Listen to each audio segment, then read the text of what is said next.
పరిశుద్ధాత్ముడి యొక్క అనుగ్రహం వల్ల ఒక పాట రాసి ఉన్నాను.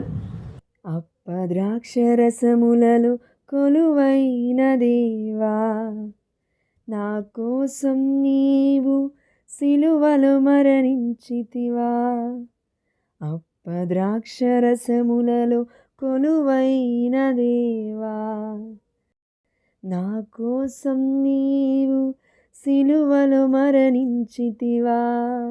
కాపాడితివా నా యేసయ్యా, నీ రక్తాన్ని చిందించి రక్షించితివా నా మెస్సయ్యా. నీ ప్రాణాన్ని నాకై ఇచ్చి మన కోసం మన మెస్సయ్య స్లీవలో ఆ కలువరి గిరిలో మరణించున్నాడు. కాబట్టి ప్రార్థించడం